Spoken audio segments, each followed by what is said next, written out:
aad soo dhistiin aad baan ugu rajo weynay xisbigii kolley dhowaan conventionkii waxa la qaban doonaa doorashooyinkii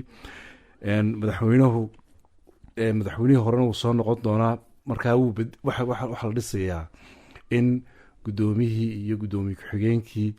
xisbiga dib layskaga doorto waayo waxa weeye asxaabta horta ninka jecel inuu xisbi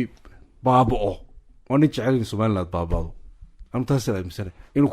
kulmiyaas ka soo horjeed mar habeenna kuma fikirin kulmiya inuu baaba'o hadduu baaba'o yaan la tartamaa udub hadday baaba'do udub ucid hadday baaba'do yeela marka waxa weye nidaamkan asxaabtan waxaan xasuustaa rag 3 xisbiba ka mid ah oo maalmaha ka mid ah 2000kii anagoo joogno wadankii anu si u wada fikirino meel qura wada fadhinay taa aan ka fikirayna sidaan tan u gaari lahayn baa 3 xisbi markii la gaaray danba mid buu galay geed quraato maartay jirid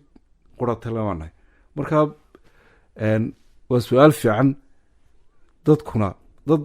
inkastoo way aragnimada ay fiican tahay waqtigii imka hambeenkii u dambeeyay ku jirnay dad baa aad yaabaysay halkay gaareen oo waxay arkeen in wax lagu kala tegaya tahay colaa tahay talis xisbigii udub yahay xisbi rag meesha ama qabiil ku qabsada ama maaragtay waxa weeye dadkuna way iska bislaan doonaan laakiin inaan xisbi laysku naco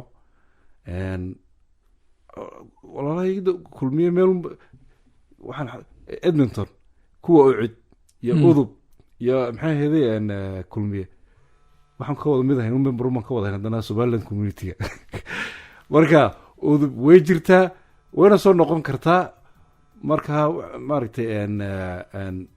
waxa weeye de waqtigeegun bay maaragtay qaadan doontaa okay su-aasha kale aan ugu dambeeyay markii hore waxaan ku yiri su-aasha ugu dambeeyay aan kugu daray maadaama inka siyaasadii aanu galnay waxaan doonaynaa su-aasha ugu dambeeyay inaan kusoo gabagabeeyo dowladda Somaliland jaarka ah jamhuuriyadda Djibouti doorasho ayaa ka dhacaysa Abriil horaanteeda Ismaaciil Cumar Geele dib ayuu isku soo sharaxaya arrinkaas adigoo udub ka tirsan maxaad ka oran lahayd wallahi horta waxa weeye anigu kulli horta dibaddan ka nahay laakiin Djibouti sida uu tahay reer Somaliland halbowle u tahay marnaba ma jecelin meeshaas Djibouti inay wax ka dhacaan waanu reer Somaliland baan xaaskaygu waa Djiboutian family-gan oo dhan saas la isku yahay wallahi waxaan jeclaan lahayn meeshaas Djibouti inuu nabad wax waliba ku dhamaadaan nabad ay ka doonayaan ku doortaan nabad baacana macaan isbeddelkuna wuu qurux badan yahay wadaga arkay Somaliland maanta maalin nin baa lagu eegaya marka wuxuun baan ku talin lahayn war bal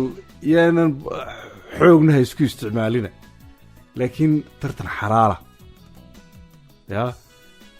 tartan xalaal inuu ka dhaco waanu jeclay nabadgelyadooda annagoo udub ahaan xiriir fiican baa naga dhexeeyey Ismaaciil Cumar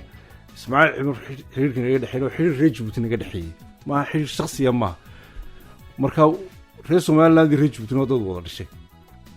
waxa weeye waa labada maaragtay waxaan oran lahayn oon intaas waa iyaroo ma garanaysa nagu wareegta reer Djibouti ama xukuumadda Djibouti oodu ab ka dhow annaga dadiyadu ku dhow annaga heel iyo hoo weligii allahay maalintii Eritrea soo weerartay Djibouti wallahi intay aan haddaan kari karayo dagaalka waan geli kari lahaa because waxa weeye waa meesha quraatay ee waddanka labaadan leh markaa reer Djibouti ama xukuumadda Djibouti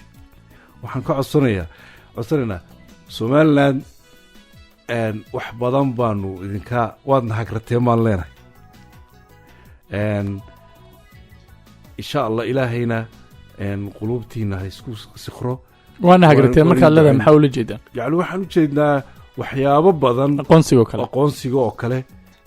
waxaa dhacaysay marar xafiisyo gii diblomaasi intuu la noo furay haddana xidhay mar dambe xidhay Ethiopia waxa weeye dowladda Ethiopia xafiis bay noo furtay safaarad bay noo furtay safaaradda heer waxay gaarsiisay ilaa madaxweynayaashu ay markay imanayaan ka qayb galaan safiirka Cabdullaahi Askar Allah naxariisto waxa 1999 soo waxaan TV ka daawada safkii safiirada ku jira diyaaradooda saynkooga la ima jirta Hargeysa marka dee markaad isku kombeer garayso wadankii aan gacanteeda midig ahaa iyo magaranaysa Ethiopia oo Ethiopia nooga wax maaragtay marka waxaan leenahay oo haddana Soomaali weyn koonfur oon maaragtay aan isku dhaweyno adiga jeer aanu ifan ninka noogu dhawey garanaya wax anaga yar koonfurna ka dhex dhacay ama aanu isku ahay iyo sidaan isku tagnay waa Djibouti laakiin taa Djibouti iska dhitiraalo midnimo dee ma garanaysaa waqtigeyga dhamaaday ayay maaragtay ku daaleen marka waxaan leenahay bal cidaad la saaxiibaysaan la saaxiibo midnimo diidin laakiin xaq badan oo ku leenahay ayaa jiray xaqaa guda aad iyo aad ayaad u mahadsantahay nin siyaasi ah taayba